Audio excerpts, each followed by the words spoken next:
Amor.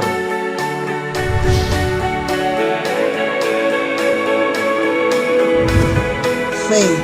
Esperanza. Orden. Perseverancia. Dios de milagros, amor, sanidad, salvación incomparable. Eres tú. Bien, a iniciar, creo que vamos a estar varios domingos hablando al respecto de este tema. Lo hemos titulado Puestos los ojos en Jesús. ¿Cuántos quieren poner los ojos en Jesús? Amén. Y con respecto a esto vamos a hablar un poquito acerca de la fe. Y hoy vamos a colocar como un fundamento y vamos a permitir que la palabra de Dios nos permita hacernos una autoevaluación a nosotros mismos. Vamos a hablar acerca de quizás cosas que hay en nuestras vidas que quizás frenan nuestro nivel de fe y que necesitamos entender, conocer para poder ir quitando todo eso. Amén. Hoy vamos a colocar como un fundamento para luego ir profundizando, cada domingo ir profundizando más en este tema que es acerca de fe realmente, pero que hemos titulado Puestos los ojos en Jesús. Y nuestro texto base está en Hebreos capítulo 12. Vaya allí por favor, Hebreos en el capítulo 12, amén. Y vamos a leer a partir del verso 1. Mi hermana, Hebreos capítulo 12, a partir del verso 1. Capítulo 12, a partir del verso 1 dice: por tanto, nosotros también, teniendo en derredor nuestro tan grande nube de testigos, despojémonos de todo peso y del pecado que nos asedia, y corramos ¿con qué? Paciencia. Con paciencia la carrera que tenemos por delante. Ahora voy a iniciar a leer el verso 2, para los que no habían llegado. Verso 2, dice: puestos los ojos ¿en quién? En Jesús. Ahora note que aquí hay algo especial, dice el autor, ¿y qué más? Otras versiones dicen y el que perfecciona. Amén. Entonces Jesús es el que inicia y el que perfecciona nuestra fe. Dice ahí adelante: el cual por el gozo puesto delante de él sufrió la cruz, menospreciando el oprobio, y se sentó a la diestra del trono ¿de quién? Del trono de Dios. Aleluya. Ahora, lo que quiero significar con esto es que Jesús es quien ha iniciado y quien perfecciona la fe en cada uno de nosotros. La fe es un elemento fundamental en la vida del creyente. ¿Aló? Amén. Y necesitamos entender un poco más al respecto. Nosotros hemos predicado aquí mucho sobre fe, ¿verdad? Amén. Pero nunca vamos a poder agotar el tema, porque necesitamos seguir conociendo y conociendo. ¿Sabe por qué? Porque la fe no es simplemente algo. La fe es un estilo de vida. Y nosotros como creyentes hemos sido llamados a tener un estilo de vida que es fe. Por eso dice en Romanos: por la fe vivirá el justo. Entonces note que si es por la fe que vivimos, entonces no es simplemente algo, es un estilo de vida. Y necesitamos aprender acerca de fe. Quizás esto que vamos a mencionar el día de hoy, usted ya lo ha escuchado, usted ya quizás nos lo ha escuchado a nosotros predicar aquí, pero déjeme decirle algo que siempre digo y es una realidad: en la repetición está la revelación. Necesitamos estar ahí machacando sobre estas cosas que son tan fundamentales en la vida del creyente como es la fe. Así que fe es muy importante. Amén. Y mira lo que dice en Hebreos capítulo 11, ahí mismo el recito, pero nota lo que dice el verso 6. ¿Estamos ahí? Verso 6. Dice: pero sin fe. ¿Pero sin fe qué? Es imposible ¿qué? Agradar a Dios. Y luego dice: porque es necesario que el que se acerca a Dios crea que Él existe y que recompensa a los que lo buscan. Así que necesitamos aprender acerca de fe, porque ¿cuántos quieren agradar a Dios? Amén. ¿Sabe que la fe es aquello que nos pone en el radar de Dios? Yo siempre bueno, ustedes conocen, y los que no, pues les explico. Mi trasfondo como ser humano, como mi profesión es, fui militar por 24 años.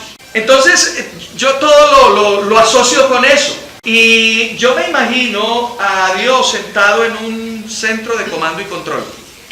Un centro de comando y control es donde el general tiene la información de todas sus tropas. Está el mapa, está el radio, las comunicaciones. Hay pantallas donde él puede ver y puede tener comunicación con los comandantes que están en otras áreas, ¿verdad? Así que es como un centro de control. Y la fe te pone en el radar de Dios. Y cuando hay alguien con fe, es como si una alarma se disparara en ese centro de comando y control. ¿Y ustedes han escuchado un radar? El radar está funcionando cuando detecta algo que hace ¡pi! ¿Cierto? ¡Pi! Da una alerta. Y cuando hay alguien con fe, en ese centro de comando y control de Dios, inmediatamente salta una alerta, donde dice, allí hay un hijo mío. Amén. Así que la fe nos coloca en el radar de Dios. Amén. Y necesitamos entonces entender acerca de la fe. Y yo quiero iniciar como por lo básico, y note que cada uno de nosotros tenemos fe, una medida de fe. Mire lo que dice en Romanos capítulo 12, verso 3. Todos los que hemos confiado en Jesús como nuestro Señor y Salvador, aquellos que hemos depositado nuestra confianza en Él, aquellos que hemos declarado a Jesús como el Señor de nuestras vidas, se nos ha dotado de fe. Nota lo que dice en Romanos capítulo 12, en el verso 3.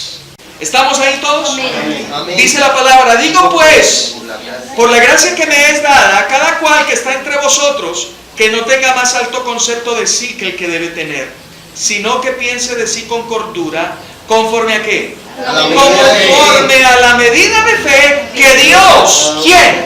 Dios. ¿Quién repartió la fe? Dios. Dice conforme a la medida de fe que Dios repartió a ¿cuántos? A cada uno en particular. ¿Me hago entender? Entonces todos y cada uno de nosotros tenemos una medida de fe. Pero si usted es un poquito más agudo, usted va a mirar alrededor y va a decir, bueno, pero aquí hay diferentes niveles de fe. Hay unos que están más arriba, hay otros que están más abajo. ¿Me hago entender? Amén. Ahora, si cada uno de nosotros recibimos una misma medida, ¿por qué unos están más arriba? ¿Por qué unos tienen más desarrollada su fe que otros? Y eso entonces coloca la responsabilidad en cada persona. ¿Me estoy haciendo entender? ¿Me están siguiendo? Lo que quiero significarle a ustedes es que Dios le ha dado una medida de fe, pero usted es responsable de desarrollar esa medida de fe. Y en la Biblia se nos muestra que hay diferentes niveles de fe. El primer nivel de fe es aquel donde no hay fe, y es incredulidad. ¿Se han visto en la Biblia algún momento donde Él diga, hable acerca de la incredulidad? La incredulidad impide que recibamos de Dios. La incredulidad impide que recibamos de Dios.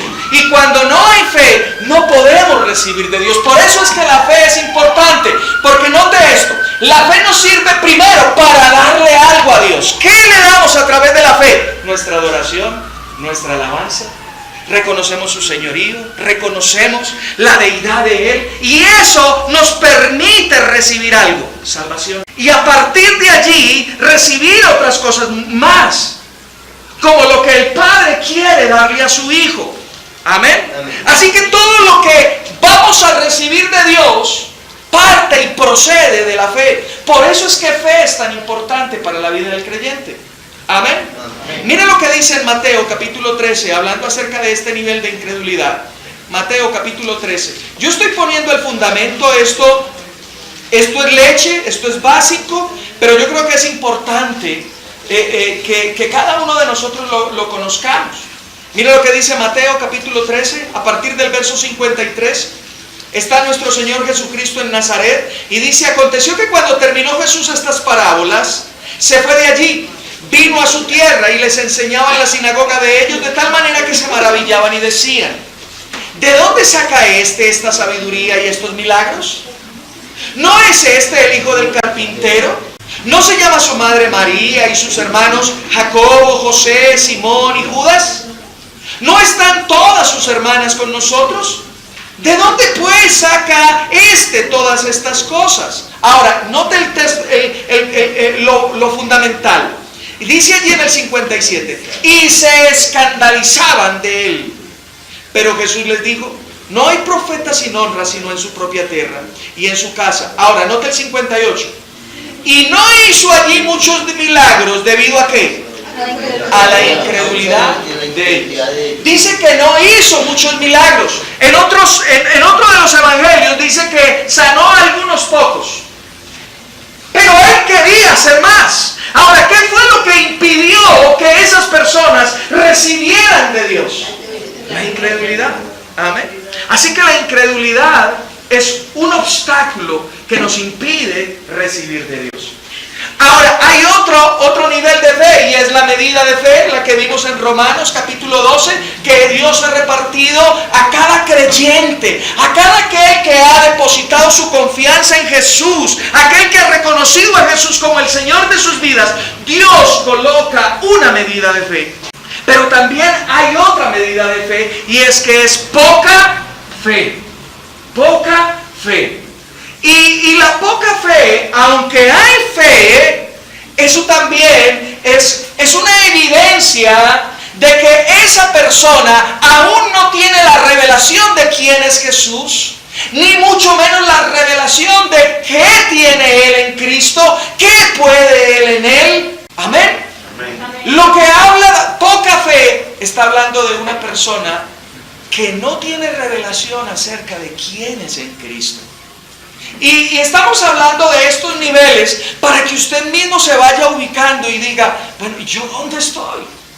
¿Aló? Amén. Y nota lo que dice en Mateo capítulo 6, ahí más atrásito. Mateo capítulo 6, a partir del verso 25. ¿Estamos ahí?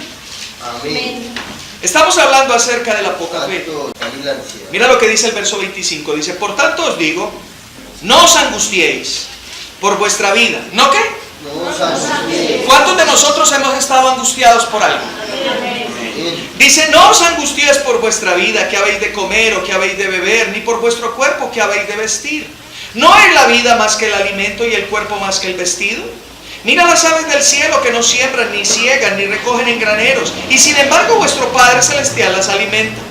¿No valéis vosotros mucho más que ellas? ¿Y quién de vosotros podrá, por mucho que se angustie, añadir a su estatura un codo? Y por el vestido, ¿por qué os angustiáis? Considerad los lirios del campo, cómo crecen. No trabajan ni hilan, pero os digo que ni aun Salomón con toda su gloria se vistió como uno de ellos. Y si a la hierba del campo, que hoy es y mañana se quema en el horno, Dios la viste así, ¿no hará mucho más por vosotros, hombres de qué? Ahora, note algo. Una particularidad de todo lo que hemos leído es angustia, ¿cierto? Afán.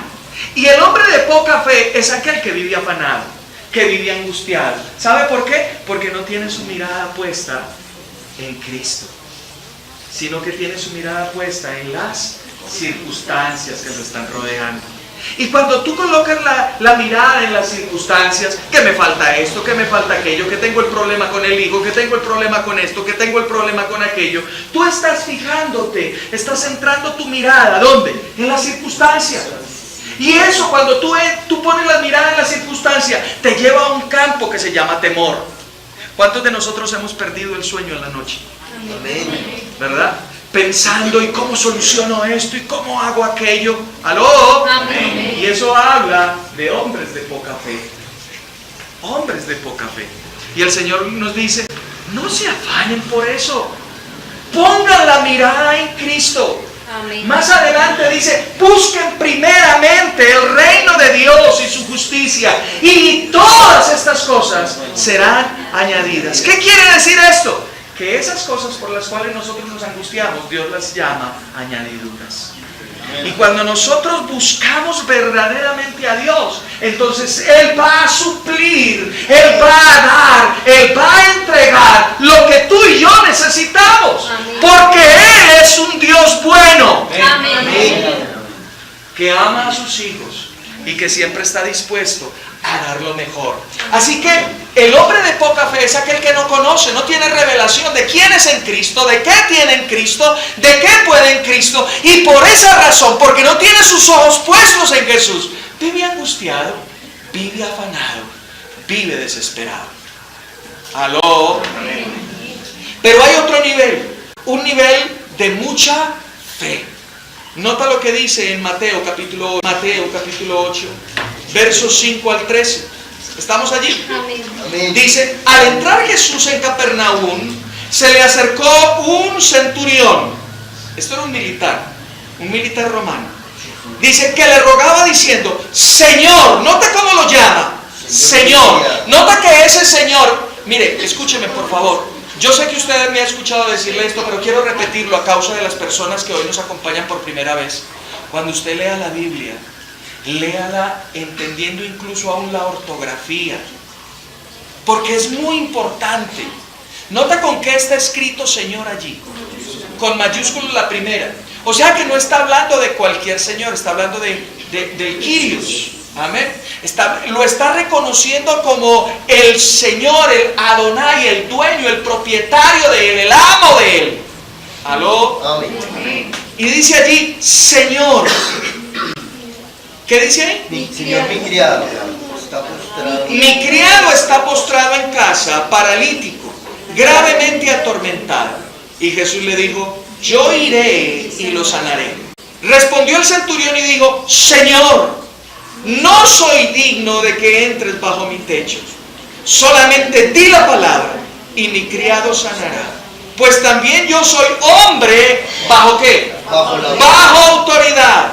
Y tengo soldado bajo mis órdenes. Y digo a este, ven, y va. Y al otro, ven, y viene. Y a mi siervo, haz esto, y lo hace. Al oírlo Jesús, ¿qué hizo? Se maravilló y dijo a los que lo seguían, de cierto os digo, que ni aún en Israel he hallado ¿qué? O sea que hay un nivel donde hay mucha fe. Amén. Ahora, nota algo importante.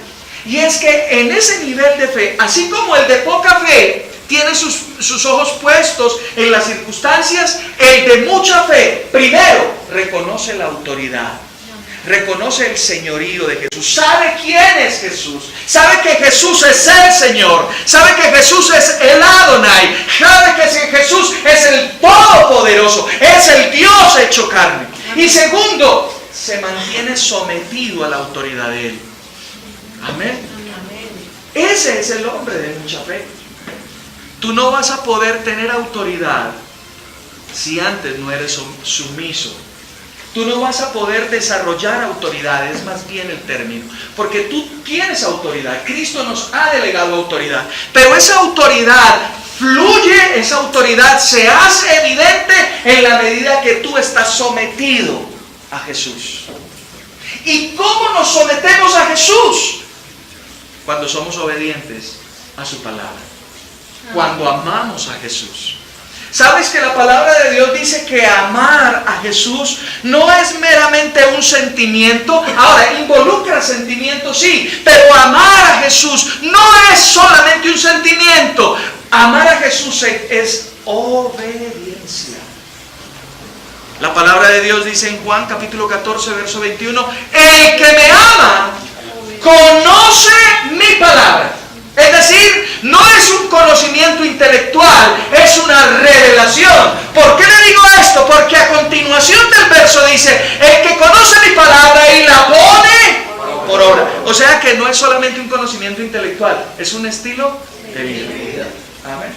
Así que el hombre de fe, de mucha fe, es aquel que tiene un estilo de vida agradable a Dios. Amén. Que conoce quién es su Señor y está completamente sometido a Él. Y ese es el problema de muchos creyentes hoy, que creen en Jesús, pero no viven sometidos a Jesús. ¿Me hago entender? Amén. Esto fundamento es importante. Ahora, yo estoy poniendo el fundamento.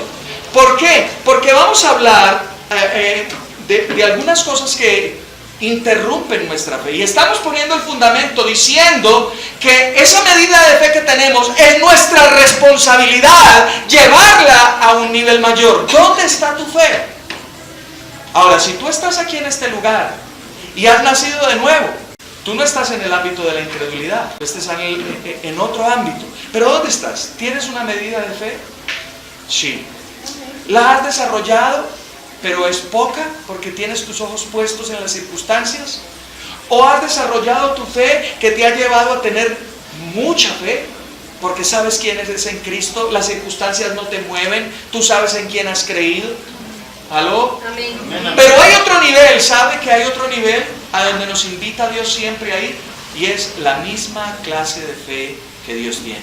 Eso está en Marcos capítulo 11, verso 23, donde, vaya allí, Marcos capítulo 11, simplemente leámoslo, luego lo vamos a explicar bien en otra enseñanza, esa clase de fe de Dios.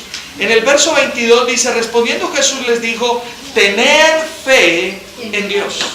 Capítulo 11, verso 22, Jesús les dijo, tener fe en Dios. Otras versiones, escúcheme, otras versiones, como la versión amplificada de la Biblia, en vez de decir tener fe en Dios, dice, tengan la misma clase de fe que Dios tiene. Y luego vamos a entender cómo podemos ir a ese nivel. Porque si Jesús nos está invitando a que tengamos la misma clase de fe, es porque usted y yo podemos tener esa misma clase de fe que Él tuvo. Amén. ¿Aló? Así que hay diferentes niveles de fe. Volvamos un minuto al verso inicial, a Hebreos capítulo 12. Y leamos el verso 1, porque aquí me quiero introducir ya, porque pusimos el fundamento. Ya ahora lo he colocado a usted en un punto donde usted puede discernir dónde me encuentro yo, dónde estoy yo. Y eso es lo que yo quiero que hoy usted salga de aquí, de este lugar, pensando en qué nivel estoy yo. Y donde usted esté, usted puede ir más arriba. ¿Aló? Amén. De hecho, no solamente puede, sino que debería ir más arriba. ¿Por qué? Porque la fe es un estilo de vida, querido hermano. Ahora, usted puede estar hoy en un nivel de fe muy alto, pero la palabra de Dios dice, el que esté firme, mire que no caiga. ¿Por qué? Porque mucha gente dice, no, yo hoy estoy bien, pero no nos podemos descuidar. Tenemos que ir siempre arriba, arriba, arriba. Y si no, note algo. ¿Por qué Jesús le dijo a la iglesia, en el mensaje a la iglesia de Éfeso? ¿Recuerdan ustedes los mensajes en Apocalipsis? Amén. A la iglesia de Éfeso le dijo, está todo muy bien. Tú haces muchas labores, tú tienes celo por la palabra, tú has desenmascarado a aquellos que dicen ser apóstoles y no lo son. Tú tienes celo por la palabra, pero has dejado una sola cosa. Primero, y hemos dicho que amor es sometimiento a Dios. O sea que ellos empezaron a menguar en su fe. Dejaron de menguar en mantener sus ojos puestos ¿dónde? En Jesús, el autor y consumador de nuestra fe. Y por eso Jesús les hace una recomendación y les dice, ante eso, oigan lo que les digo. Piensen de dónde han caído. Recuerden de dónde han caído. Y hagan las primeras obras. Y eso es lo que hoy a muchos de nosotros Jesús nos está diciendo. Recuerden de dónde han caído.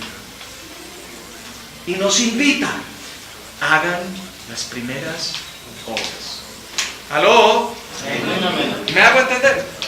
Ahora, en Hebreos capítulo 1 dice, Hebreos capítulo 12, verso 1 dice, por tanto, nosotros también, teniendo en derredor nuestro tan grande número de testigos, ahora pregunta, ¿a qué se refiere aquí el autor cuando dice tan grande nube de testigos? ¿A cuál gente?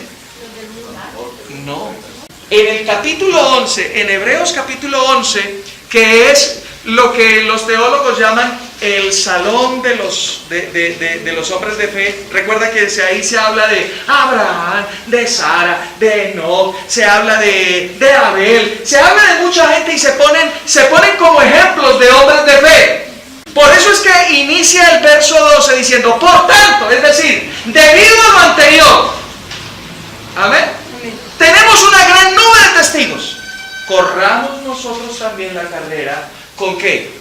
Ahora recuerde que la palabra paciencia no es sentarse ahí a esperar, es perseverancia. Así que lo que nos está diciendo aquí es que debido al ejemplo que nos han dado esas personas a las cuales se menciona en el capítulo 11, nosotros también debemos ser imitadores de ellos en su fe. ¿Me hago entender? Amén. Entonces por eso, teniendo en cuenta eso, leamos, dice, por tanto nosotros también teniendo en derredor nuestro tan grande nube de testigos, despojémonos de todo peso. ¿Despojémonos de todo qué? Peso. Escúcheme, no es de todo peso, es de todo qué? De todo pecado. ¿Aló?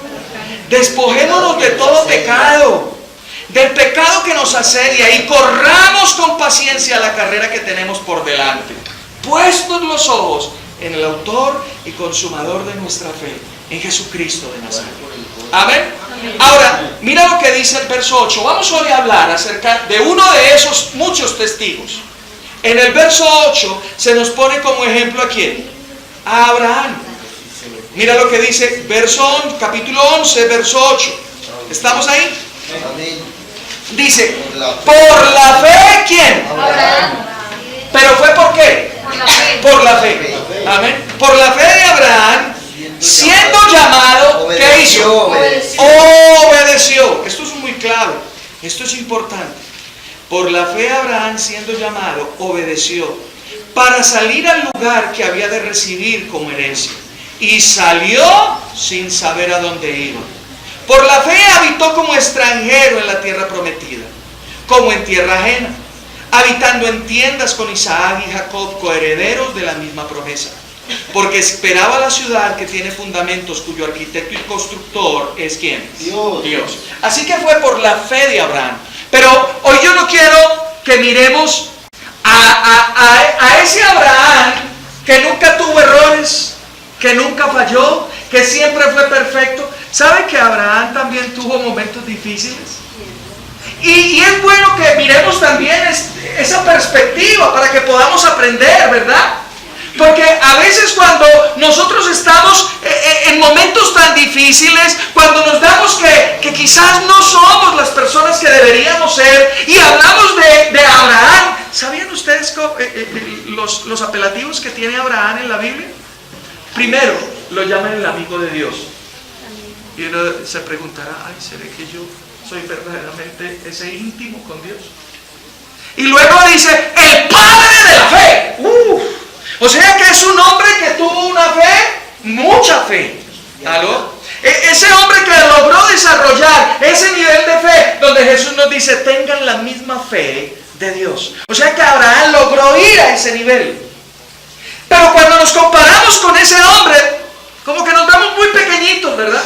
Pero cuando vemos cómo Dios trabajó en su vida, cómo Él tuvo errores, cómo Él obedeció a veces a medias y tuvo fracasos, pero de ahí se levantó, de ahí se paró y siguió adelante, eso sí nos anima, ¿verdad? Porque estamos viendo a alguien que tiene las mismas falencias nuestras, que tiene las mismas dificultades nuestras. Entonces vamos a mirar a Abraham desde esa óptica, desde esa perspectiva hoy, y vamos a empezar a aprender ¿qué hizo él? ¿Qué cosas corrigió? Que nos permite a nosotros también decir, yo también puedo corregir aquí, yo también puedo como Abraham seguir adelante a pesar de los errores. ¿Sabe que Dios tuvo mucha paciencia con Abraham? Y la tiene también con nosotros. Amén. Así que vamos a mirar un poquito acerca de esto. Antes de, note que dice allí, hay algo interesante. En el verso 8 dice que fue por la fe que Abraham, siendo que llamado, ¿qué hizo? Obedeció. Pero ¿sabían ustedes que Abraham a veces obedeció a medias? Y vamos a mirar eso, porque a veces nosotros obedecemos ¿a qué? A medias. Y cuando obedecemos a medias, le tengo una noticia: el que obedece a medias es desobediente. completo. Sí, no es a medias, completo. Desobediente completo. Miremos Hechos capítulo, pongamos el fundamento, Hechos capítulo 7. Y miremos cómo cuenta Esteban algo con respecto a la historia de Abraham. Y luego vamos a Génesis y miramos la historia. Pero es importante tener lo que Esteban dice aquí para que podamos comprender lo que dice allá. ¿Me hice entender? Capítulo 7, versos 1 en adelante dice: el sumo sacerdote dijo entonces: ¿es esto así? Y Esteban dijo: hermanos y padres, oíd, el Dios de la gloria se le apareció. ¿Cómo? Se apareció. O sea que, vamos entendiendo las palabras. Quiere decir que si se le apareció, ¿a quién? A nuestro padre Abraham. O sea que Abraham tuvo una visión. ¿Aló? Donde pudo tener una comunicación con Dios. Amén. O sea, lo que en el Antiguo Testamento se llama una teofanía. O sea, Dios se le apareció a Abraham. Wow. ¿A cuánto le gustaría eso? Amén. Amén. Entonces, Dios se le apareció a Abraham y note lo que les dice a nuestro padre Abraham cuando aún estaba ¿dónde? En Mesopotamia. Antes, escuche esto, antes que viviera ¿dónde? En Harán. Y le dijo, o sea, le dio una orden: sal de tu tierra y de tu parentela y vete a la tierra que yo te mostraré. Hasta ahí. Entonces quiere decir de que antes de que él vivía en Ur de los Caldeos, ¿cierto? Y eso es la Mesopotamia, toda esa región es Mesopotamia. Entonces cuando estaba ahí en Ur de los Caldeos, el Señor se le aparece y le dice: sal de tu tierra y de tu parentela. Cuando le dice sal de tu tierra y de tu parentela, ¿a qué se está refiriendo? Que se vaya de su tierra, pero que se vaya solo. ¿Aló? Que se vaya él con su familia cercana, es decir, su esposa y lo que él tenía. No con papá, no con tíos, no con hermanos, no con sobrinos, sino solamente él. Ahora miremos qué fue lo que hizo Abraham. Vaya a Génesis capítulo 12. Génesis capítulo 12. Y vamos a leer. Leamos desde el capítulo. Leamos el capítulo 11 al final. 11:27. Vamos a mirarlo desde esa parte. 11:27. ¿Estamos ahí? Amén. Dice: estos son los descendientes de Taré. Taré era el papá de Abraham. Dice: Taré engendró ¿a quién? Abraham. Abraham tenía un hermano, ¿cómo se llamaba? Nacor. Y otro más, ¿cómo se llamaba? Y Harán. Y Harán engendró ¿a quién? A Lot. O sea que Lot era sobrino de Abraham. ¿Vamos entendiéndolo? Verso 28. Harán murió antes que su padre Taré. ¿Dónde? En la tierra de su nacimiento, de Ur. En Ur de los Caldeos, la tierra donde había nacido. Abraham y Nacor tomaron para sí mujeres. El nombre de la mujer de Abraham era Sarai. Y el nombre de la mujer de Nacor, Milca, hija de Harán. O sea que uno de los hermanos de Abraham se casó con una sobrina. ¿Sí lo está viendo? Se casó con una sobrina, hija de Harán, padre de Milca y de Isca. Pero Sarai era estéril y no tenía hijos. Y nota lo que dice en el verso 31. Tomó Taré a su hijo Abraham, y a Lot, hijo de Harán, hijo de su hijo, y a Sarai, su nuera, mujer de su hijo Abraham, y salió con ellos ¿de dónde? De Ur. De Ur de los Caldeos. ¿Para ir a dónde? A la tierra de A Canaán. la tierra de Canaán. Pero cuando llegaron ¿a dónde? A Harán, se quedaron allí. Y fueron los días de Taré 205 años, y murió Taré en Harán. Capítulo 12, verso 1. Dice, ¿cómo inicia? Pero. Jehová había dicho Ese pero es importante, a Abraham. ¿cierto? Pero. Ese pero coloca lo que va adelante atrás. Dice, pero Jehová había dicho a Abraham: vete de tu tierra y de tu parentela y de la casa de tu padre a la tierra que te mostraré, y haré de ti una nación grande, te bendeciré, engrandeceré tu nombre y serás ¿qué? Bendición. y bendeciré a los que te bendigan y a los que te maldigan maldeciré. Y serán benditas en ti, ¿qué? Todas las familias de la tierra. Ahora, según lo que nos contó Esteban, fue en Ur donde a Abraham se le apareció el Señor. Y le dijo, sal de aquí, sal de tu tierra, sal de tu parentela. Ahora, parece ser que Abraham le contó a su papá. Y su papá dijo, oiga, sí, está buena la idea. Entonces, ¿qué? ¡Vámonos! ¡Arranquemos! Pero ¿era eso lo que Dios le había dicho? Entonces obedeció ¿cómo? A medias. Porque no era con Taré que tenía que irse, era solo. Amén. Ahora, esto no es mío, esto me lo enseñaron. Y a mí me pareció bien interesante y quiero también enseñárselo a usted hoy.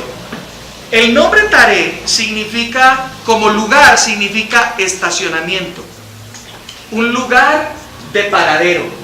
Es decir, como Abraham no se desligó de Taré, él llegó hasta cierto punto. ¿Y ahí qué pasó? Se estancó. Él llegó a Harán y se estancó. Porque iba con su papá Taré. Y Taré significa estar estancado. Y sabe que muchas veces nosotros estamos estancados en el desarrollo del propósito de Dios. ¿Por qué? Porque hemos obedecido A medias. a medias. Y obedecer a medias es desobediencia. Ahora, la palabra no nos dice ahí cuánto tiempo estuvo estancado Abraham ahí en Harán. Pero, sea lo que sea, él estuvo como en una zanja. ¿Verdad? ¿Han visto ustedes esos jeeps que están en el eje cafetero?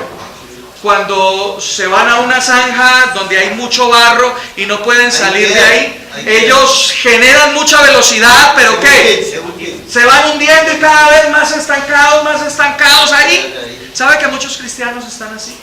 Estancados, porque no han obedecido a medias. Y permítame ser un poquito más incisivo. La idea aquí es que usted no se moleste. La idea aquí es que usted no diga, ¡ay, ay, ay! Me está echando vainas. No, sino que usted entienda que Dios tiene un propósito con usted. Pero que a veces nosotros obedecemos a medias y estamos estancados. Ahora, yo no sé cuál sea la circunstancia que usted está viviendo, pero si usted está desobedeciendo en alguna área, usted está estancado espiritualmente. ¿Me hago entender? Y la idea es que hoy usted diga, haga una reflexión y diga, oiga, yo necesito corregir esto, yo necesito corregir aquello, porque hay un propósito en la vida de Dios. Ahora, yo quiero que miremos algunas cosas que quizás pudiesen estar obrando en nuestras vidas.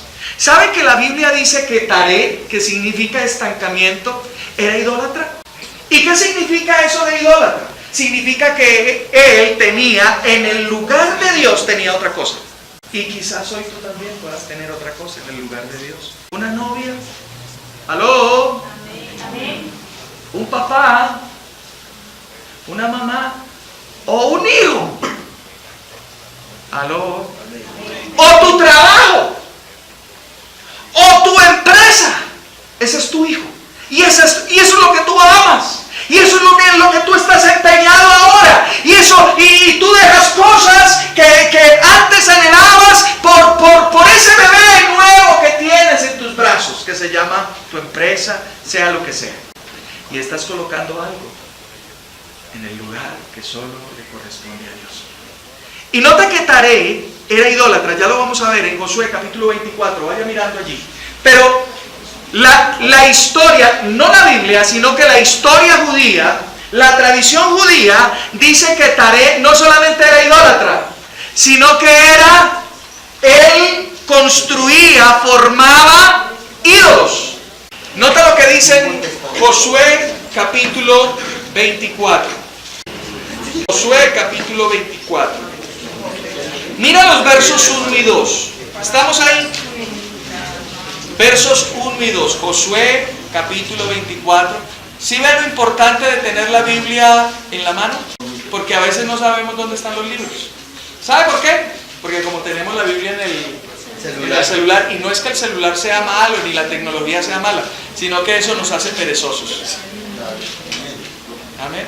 Mejor la vida. Josué capítulo 24, versos 1 en adelante. ¿Estamos? Amén. Dice, reunió Josué a todas las tribus de Israel en Siquem y llamó a los ancianos de Israel, a sus príncipes, sus jueces y sus oficiales. Todos se presentaron delante de Dios y Josué dijo a todo el pueblo, así dice Jehová, el Dios de Israel. Vuestros padres habitaron antiguamente al otro lado del río. Esto es, ¿quién? Taré, padre de Abraham y de Nacor. Y servían a qué? Y servían a dioses extraños. O sea que Taré era un idólatra. Ahí está la idolatría. Amén. Él era un idólatra. Ahora, como le decía yo ahora, no lo dice la Biblia, pero sí la historia, los libros de historia hebrea, dice que no solamente era un idólatra, sino que su trabajo era hacer ídolos y luego venderlos. ¿Aló? Amén. Ahora, ¿qué quiero significarle? ¿Qué cosas pueden estar afectando nuestra fe? La cultura que heredamos de nuestros padres. La cultura que heredamos de nuestros padres pueden ser elementos que están frenando nuestra fe. ¿Aló? Esa cultura nos hace ser idólatras. Y a veces colocamos en el lugar que solo le corresponde a Dios otro tipo de cosas. Y yo quiero que hoy usted esté reflexionando sobre estas cosas. ¿Aló? Amén. ¿Sabe qué otra cosa que hemos heredado de esa cultura de nuestros padres? Esa mentalidad tan escasa que a veces tenemos y que a todo le decimos, no se puede. Es que siempre hemos sido así. Es que, por ejemplo, nuestros hijos quieren ser profesionales, pero venimos de una cultura donde ninguno ha sido profesional. Y entonces tenemos eso en nuestra mente y decimos, pero eso no es para nosotros. Porque siempre hemos sido trabajadores, obreros. Esa cultura en nuestra mente tenemos que desarraigarla. Y solamente le estoy poniendo un ejemplo. ¿Aló? Para hacernos entender que hay cosas que heredamos de nuestra familia que nos hacen mantenernos estancados. Nos hacen mantener estancados. ¿Aló? Yo me acuerdo cuando yo me convertí, nací de nuevo, estaba en ese primer amor. Amén. Y espero estar todavía en ese primer amor, donde estaba siempre dispuesto a predicar, a hablar, y había algo en mi corazón, siempre era llegar a casa y predicarle a mis padres. Así que cuando yo hablaba con ellos por teléfono, yo los bendecía, papá, busquemos a Jesús, mira Jesús esto, Jesús aquello. Y yo recuerdo que mi padre me dijo en una oportunidad, él era un hombre que me amaba mucho, y yo lo amaba mucho a él, y él me dijo, hijo, yo no le enseñé eso. ¿Aló? ¿Sí me van a entender? Amén. Hijo, yo te enseñé otras cosas. Ahora, él en su ignorancia estaba hablándome de que dejara de hablar tanto de Dios. ¿Aló? Sobrenatural. ¿Sí? Como persona natural. Pero bueno, yo perseveré en el asunto y un buen día él hizo la oración de fe y yo espero en algún momento volverme a reencontrar con él. Amén. Amén.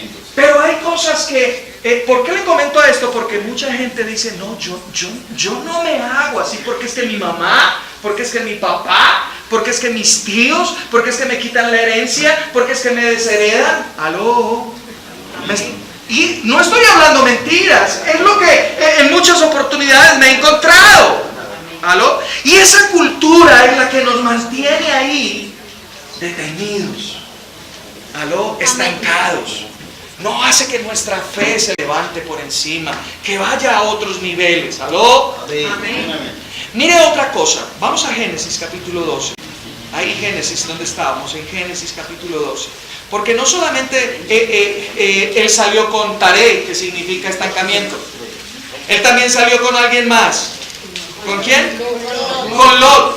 Y saben que yo buscando el significado de Lot, encontré que Lot significa, en el hebreo significa algo que está oculto, algo que está escondido. Lot significa eso. Y saben que hay también de esa cultura que heredamos de nuestros familiares, cosas que todavía están ahí escondidas, que nosotros todavía no nos hemos apercibido, pero están ahí en la penumbra. Y sabe que todas estas cosas frenaron a Abraham, lo frenaron en Harán. Luego hubo división y pleito con Lot, ¿se acuerdan ustedes? Y estas cosas que están escondidas, podríamos asociarlas con esas obras de la carne que todavía están dominando en nuestras vidas. Y eso mengua la fe. Eso estanca la fe, eso seca la fe. Esas obras de la carne que aún están arraigadas en nosotros. Esas maldiciones generacionales que hemos heredado de nuestra familia. ¿Sabe que días atrás mi hermana Rosa me comentó acerca de una familia y yo me sorprendí? Yo dije, Dios mío, tremendo. El papá, la mamá, las hijas, los hijos, todos enfermos. Todos enfermos. Y esos son maldiciones generacionales que van pasando de un lugar a otro y a otro. Y necesitamos cortar con ese tipo de cosas. Eso está ahí escondido y no hemos tratado con eso. Y muchas de esas cosas son cosas que están en la carne, obras de la carne. Recordemos cuáles son esas cosas. Gálatas, vaya allí a Gálatas, capítulo 5. Gálatas, capítulo 5. Gálatas capítulo 5, verso 19. ¿Estamos ahí? Dice, y manifiestas son las obras de la carne, que son. Ahora, él va a empezar aquí, el apóstol Pablo va a empezar aquí a enumerar algunas de las obras de la carne. Note cómo empieza. Dice, adulterio, fornicación. En mi Biblia dice inmundicia. En su Biblia, ¿cómo dice? Inmundicia. No han llegado. Bueno, entonces esperemos. Ah, sí, ya la hermana llegó. Inmundicia. Amén. Ahora, y en mi Biblia luego dice lujuria. Laxivia. Bueno, muy bien. Entonces, vamos a entender. Mire que esto es un bloque. Y todo este bloque está relacionado con problemas de índole sexual. Escúcheme, por favor. Escúcheme, por favor. Este bloque del que se está mencionando aquí en la primera parte, se está mencionando de problemas en la carne de tipo sexual. Mire, adulterio, fornicación, inmundicia. ¿Sabe que algunas Biblias traducen esto de inmundicia como obras homosexuales, prácticas homosexuales? Lascivia. Luego dice inmundicia, y en algunos de ustedes dice laxivia, en la mía dice lujuria. En la Nueva Traducción Viviente dice deseos descontrolados, impurezas. Y todo está hablando acerca de las relaciones sexuales. Note algo, permítame decirle algo. Quizás todavía en nuestra mente estamos batallando con cosas relacionadas con esto. Muchos cristianos hoy están batallando con la pornografía. Muchos cristianos hoy están batallando con el sexo oral. Muchas personas hoy, creyentes, están batallando con los pensamientos lujuriosos. Van en la calle y hay una cosa que los tiende a estar mirando a las señoras. ¿Aló? Y no es como el cristiano que dice, gloria a Dios, aleluya. No, eso no es correcto. Eso habla de una pasión descontrolada en ti. Amén. ¿Y cuántos de nosotros todavía estamos batallando con ese tipo de cosas? Y estoy hablándole a los hombres. Estamos batallando ahí con ese tipo de cosas. ¿Aló? Entonces, el primer bloque habla acerca de la parte sexual. Necesitamos tener control de eso. ¿Cuántos jovencitos cristianos que hoy están de novios, en primera instancia no saben ni para qué es el noviazgo, pero están de novios? No saben ni para qué es el noviazgo, pero están de novios. ¿Aló? Y están batallando con la fornicación. ¿Aló? Luego viene otro bloque. Dice idolatría y hechicería. Dos cosas nomás. ¿Qué es idolatría?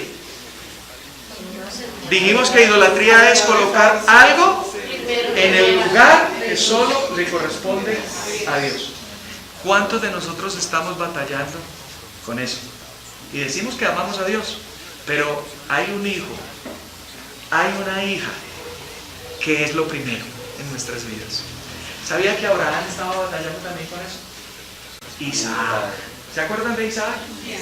Vamos a mirarlo. Dejemos que el Señor nos guíe. Génesis capítulo 22. ¿Estamos ahí? Sí. Génesis 22:1 dice: aconteció después de estas cosas que Dios probó ¿a quién? A Abraham. A Abraham. Y le dijo: Abraham. Y este respondió: aquí estoy. Y Dios le dijo: toma ahora a tu hijo, Tu único Isaac. tu único. Pregunta: ¿era el único hijo Isaac?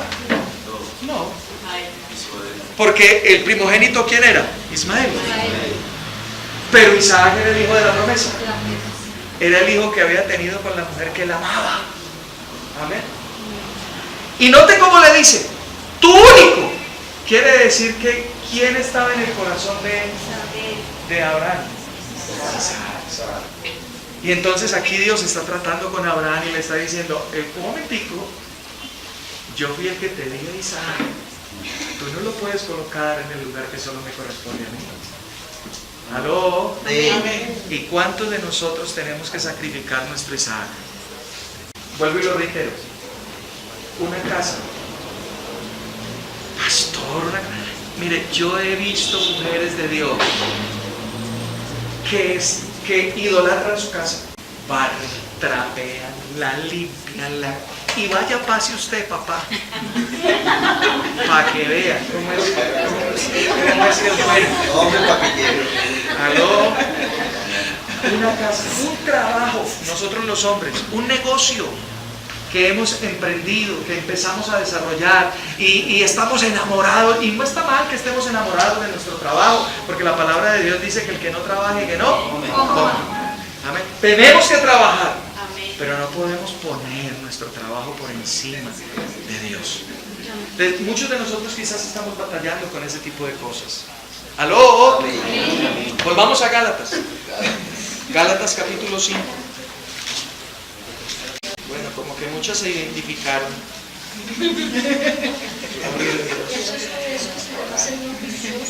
Sí, bueno, gloria a Dios.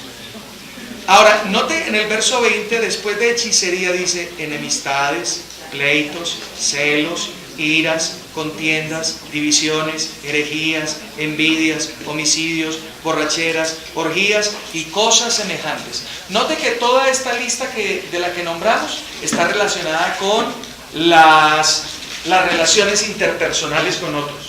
Envidias, borracheras, orgías, iras, pleitos, disensiones. ¿Y cuántos de nosotros estamos luchando con cosas de ese tipo? ¿Cuántos de ustedes en casa, ustedes aquí son unos angelitos? Somos unos angelitos, ¿cierto? No nos faltan sino las alas. Pero en casa gritamos, peleamos, nos enojamos, no guardamos, no somos fáciles para perdonar. ¿Sí o no? ¿Somos todos así? ¿Cuántos de nosotros estamos batallando con cosas de esas? Y sabe que Lot, que habla de cosas escondidas, fue el que generó en medio de la familia de Abraham contiendas. ¿Recuerdan en Génesis capítulo 12? Más adelante dice que después de que subieron de Egipto, estaban con muchas riquezas, tenían mucho billete, tenían muchas propiedades, y que eran tantas que ya no podían vivir juntos. ¿Por qué? Porque los pastores del uno se peleaban con los otros. Ahora, esas cosas que están escondidas necesitamos erradicarlas. ¿Sabe por qué? Porque eso está generando un distanciamiento. No solamente entre familia, entre nosotros, sino también con Dios. ¿Aló? Amén. Los veo muy meditabundos. Gloria a Dios por eso. Gloria Gloria a Dios. Porque eso también me hizo meditar a mí. Cuando yo estaba preparando esto, el Señor me estaba dando. Yo, sí, Señor. Aló. Ahora es bueno que usted también esté meditando en esto. Pero miremos otro ejemplo, otra cosa. Volvamos a Génesis. Entonces ya vimos esas cosas que heredamos de la cultura de nuestros padres y que debemos romper con eso. Esas maldiciones, la idolatría que nos enseñaron ellos. Génesis capítulo 12. Ahora, miremos los versos 6 en adelante. ¿Estamos ahí? Amén. Mire capítulo 12, verso 6 dice: y pasó Abraham por aquella tierra hasta el lugar de qué? De Siquem, donde está la encina de Moré. El cananeo vivía entonces en la tierra y se le apareció Jehová. O sea, tuvo una nueva visión. Aló. Y se apareció Jehová a Abraham y le dijo: a tu descendencia, ¿qué? Daré esta tierra. O sea, él ya había salido de Ur, estuvo en Harán un tiempo, luego de Harán salió, ya había dejado a Taré atrás, su padre ya había muerto, pero venía ¿con quién? Con Lot, ¿cierto? Y siguió adelante. Hay cosas escondidas que a veces nos permiten seguir adelante, ¿verdad? Pero tenemos que tratar algún día con ellas. Y llegaron a la tierra prometida. Ahora, ¿él está en el centro de la voluntad de Dios, sí o no? Sí. ¿Qué creen ustedes? Claro, está en el centro de la voluntad de Dios, aunque todavía tiene cosas escondidas, porque venía lo de ahí. ¿Me hago entender? Ahora, escuchen, usted hoy puede estar en el centro de la voluntad de Dios, pero hay cosas que Dios quiere sacar a la luz, para que usted las deje, porque eso va a ser un lastre. ¿Me entiende qué significa la palabra lastre? Una carga. Algo que en la medida que usted va avanzando le va generando peso, y le va robando fuerzas y lo va secando hasta que lo hace otra vez frenar. Y eso fue lo que le pasó a Abraham. Abraham estaba en el centro de la voluntad de Dios, tenía una comunión con Dios, ¿sí o no? Se le apareció Dios. Amén. Y Dios le habla y le dice: esta es la tierra que yo te prometí, este es el lugar a donde yo te quería traer, esta es la tierra que yo te voy a dar. Está en el centro de la voluntad de Dios. Y note lo que hace Abraham. Dice allí en el verso, leamos nuevamente el 7. Y se apareció Jehová a Abraham y le dijo: a tu descendencia daré esta tierra. Y edificó allí ¿qué? Un altar a Jehová. Aquí habla, cuando habla de altar, habla de una vida totalmente rendida en sacrificio a Dios. Amén. Amén. ¿Qué se le había parecido? Verso 8. De allí pasó ¿a dónde? Al monte. O sea, del centro de la voluntad de Dios, él se siguió moviendo. Y note ahora dónde se ubica. Está, pero no está en Betel, está en medio de Betel y de Jai. ¿Sí? Lea completo el verso. Leámoslo. Dice allí, en el verso 8, de allí pasó a un monte al oriente de Betel y plantó su tienda entre Betel al occidente y Jai al oriente. O sea que él se movió del centro de la voluntad de Dios a otro lugar. ¿Sabe lo que significa Betel? Bet significa casa y él significa Dios. Entonces Betel significa casa de Dios. Pero él no estaba en la casa de Dios, él estaba al occidente de la casa de Dios. ¿Y sabe qué significa Jai? Jai significa escombro de piedras, ruina. O sea que él estaba moviéndose de una manera peligrosa, ¿cierto? Él salió del centro de la voluntad de Dios y estaba ahí como en esas dos aguas. ¿Y cuántos de nosotros hemos estado en dos aguas? Con un pie en la iglesia y otro allá en el mundo, y como que no sabemos qué decisión tomar. ¿Aló? Pero nota que Abraham siguió avanzando. Y mira lo que dice ahí adelante. Dice: de allí pasó estoy en el 8, de allí pasó a un monte al oriente de Betel y plantó su tienda entre Betel al occidente y Jai oriente, y edificó en ese lugar ¿qué? Un altar a Jehová. O sea que todavía había comunión. A pesar de que él se estaba moviendo y que estaba ya entre esas dos aguas, todavía había comunión con Dios, ¿verdad? Pero mira lo que sigue pasando. E invocó el nombre de Jehová. Y luego Abraham partió de allí. O sea, él se siguió moviendo. Y nota que ¿a dónde avanzó? Avanzando, ¿qué? Nota esto. Poco a poco. ¿Sabe que lo escondido nos hace avanzar poco a poco hacia el Negev. ¿Y sabe qué significa Negev? Seco, desierto. O sea que Abraham se movió desde el centro de la voluntad de Dios a un lugar totalmente árido. ¿Qué le había dicho Dios? Esta es la tierra, este es el lugar. ¿Se tenía que mover? No, estaba en el lugar donde lo tenía el Señor.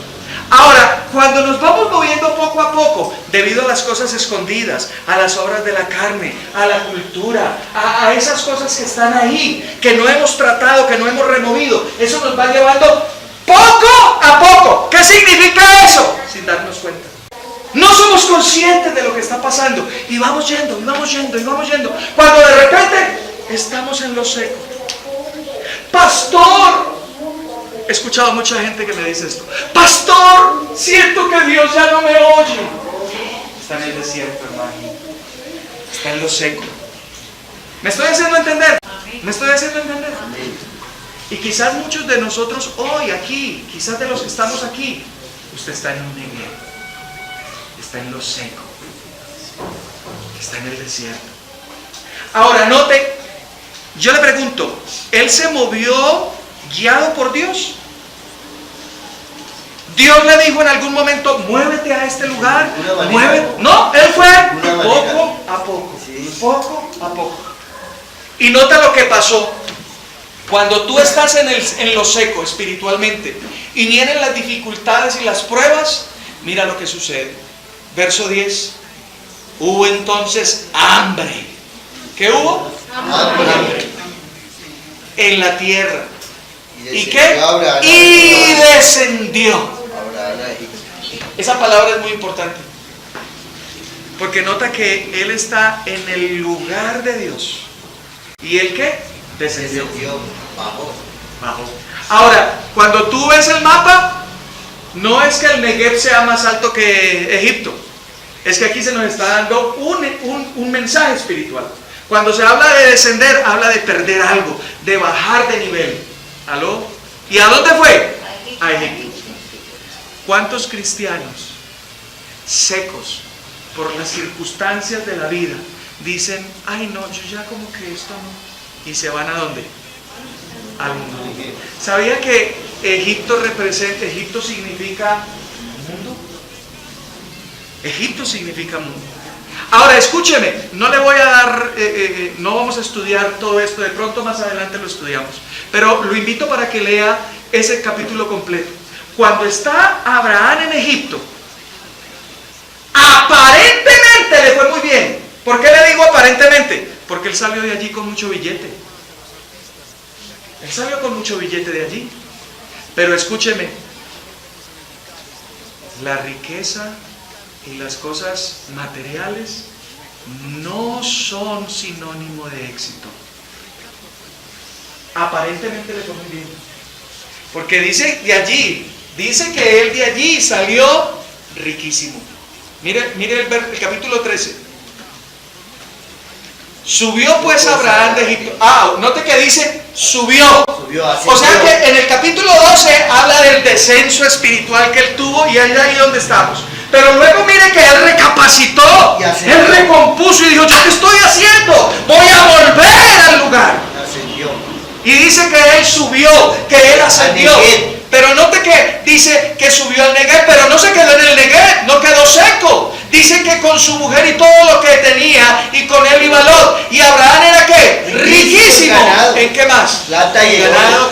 Plata y oro. Y caminó de jornada en jornada, desde el Negev hasta ¿dónde? Hasta Betel. Hasta el lugar donde había estado antes su tienda, entre Betel y Jai. O sea que él empezó a tener una recuperación espiritual. Y note que de ahí luego pasó otra vez al centro de la voluntad de Dios. Pero note que del mundo vino ¿con qué? Con plata. Dinero, plata. O sea, aparentemente en el mundo diría, uy no, eso fue una decisión acertadísima. Pero note que no fue así.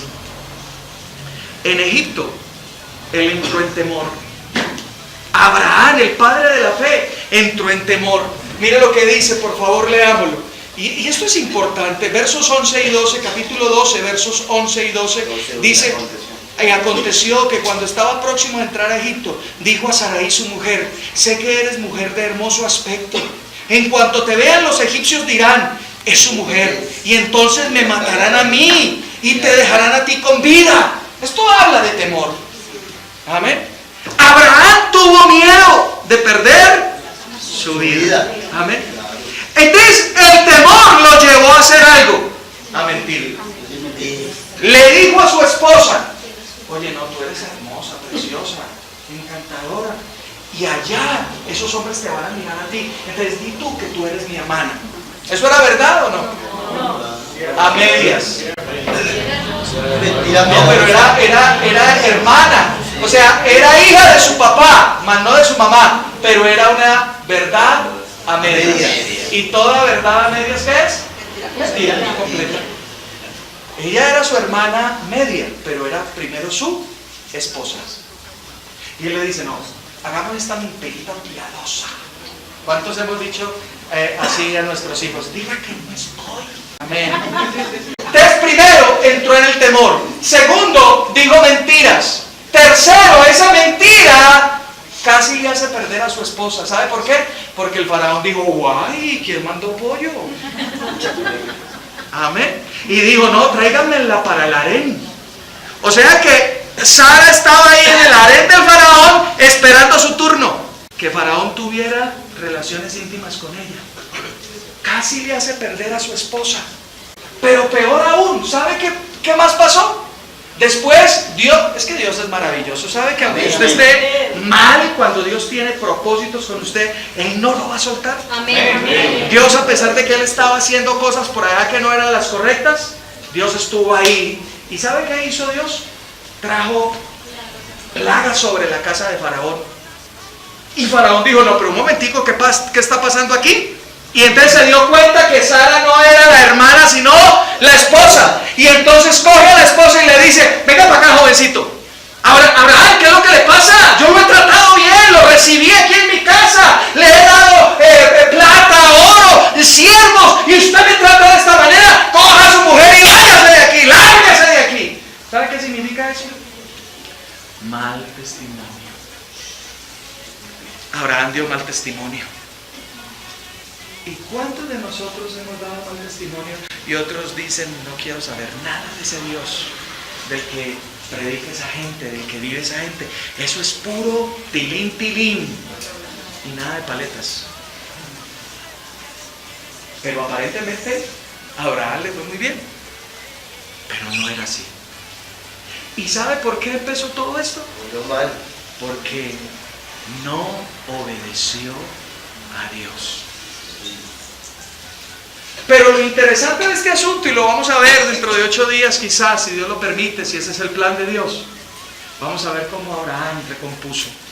Y lo que queremos hoy ver es que a pesar de que usted haya fallado, a pesar de que hoy esté en el Negev, o quizás esté en Egipto, Dios tiene un plan con su vida. Amén. Y si usted es obediente, Dios lo levantará y lo llevará nuevamente a Siquem, donde puede revelarse a su vida, donde puede darle propósitos, donde puede revelar los propósitos perfectos y exactos. ¿Cuántos de nosotros, y quiero hablarle a su corazón, cierre por un momento sus ojos, cuántos de ustedes conocen el propósito de Dios en su vida? Y hoy ustedes lo ven muy lejano. ¿Cuántos de ustedes conocen el llamado que Dios les ha hecho? Y han salido de Siquem y hoy están en Egipto. O quizás van entre Betel y Jai, en 2 aguas. O quizás ya están en el Negev, en lo seco. Y han llegado allí poco a poco. Y yo hoy quiero invitarlo para que usted y yo hagamos una oración y le digamos al Señor: Señor, perdónanos y ayúdanos. Señor, queremos volver al centro de tu voluntad. Papito,